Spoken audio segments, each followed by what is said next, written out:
जैसे मैंने आपको बताया कि रशिया के साथ हमने आईएनएससीटी के दौरान हमने एक अल्टरनेटिव रूट डेवलप किया है कि जहां से मल्टी मॉडल ट्रांसपोर्ट लेके हम लोग एक्सपोर्ट कर रहे हैं।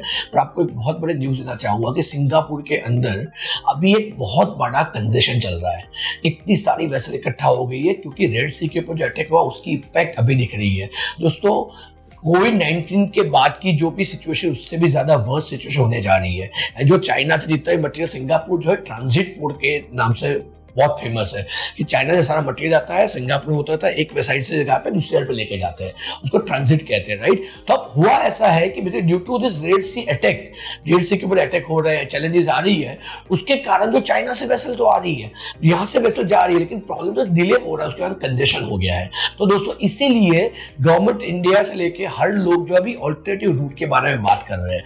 मैंने आपको एक न्यूज बताया था रशिया को लेके, वैसे ही यूरोप के साथ भी एक IMEC करके बेसिकली अलग से जो है कॉरिडोर बनाया जा रहा है, जो यूएई होके सारी अरब कंट्रीज होके, इजराइल होके वहां से कनेक्ट करेगा यूरोप के अंदर। तो जो अभी हम लोग जो रेड सी के ऊपर पूरी की पूरी डिपेंडेंसी है, वर्ल्ड का इतना बड़ा कार्गो जो है जो यूरोप और चाइना को कनेक्ट करता है, वो सारा का सारा बेसिकली जो है अभी शायद बहुत कंजेशन के कारण तकलीफ में है, उसके फ्रेट रेट्स भी बढ़े हैं।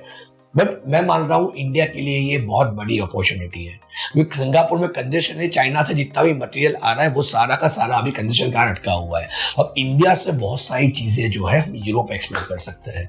इवन रशिया के रूट के बारे में बताया, ऐसे ही IMEC का रूट भी डेवलप हो रहा है कि इंडिया से दुबई जाएगा, दुबई से बाय रोड होते होते सऊदी अरेबिया, सारी बहुत सारी कंट्रियां इकट्ठी होके वो जाएगा बेसिकली इजराइल के पोर्ट से होके जाएगा बेसिकली यूरोप के अंदर। तो ये बहुत सारी ऐसी चीज है जो दुनिया में चेंज हो रहा है। ट्रांसपोर्टेशन को लेके हर चीज चेंज हो रही है, मल्टी मॉडल के लेके एक सी का रूट था उसको लेके, ताकि मटेरियल का जो आवन जावन है वो कंटिन्यू रहे। और इंडिया के लिए भी बहुत बड़ी अपॉर्चुनिटी, क्योंकि चाइना का रूट बंद हो जाता है तो सबके लिए इंडिया ही एक ऑप्शन है। तो इसी चीज को बेनिफिट लेके अगर हम लोग बात कर रहे हैं कि मैं 5 ट्रिलियन या 10 ट्रिलियन की इकोनॉमी बनानी है, उसमें सबका साथ और सबका सहभाग भी लगेगा। मैं रिक्वेस्ट करूंगा, अगर आप भी एक्सपोर्ट करना चाहते हो तो आज ही जुड़िए। ये सारे इंडियंस के लिए बहुत बड़ी अपॉर्चुनिटी है। चाहे हो सकता है अभी थोड़ा सा कंजेशन, लेकिन सबको एक पता है कि चाइना से जो मटेरियल आ रहा है उसमें बहुत सारा डिले हो रहा है, तो उनको भी एक ऑल्टरनेटिव एज इंडिया ही है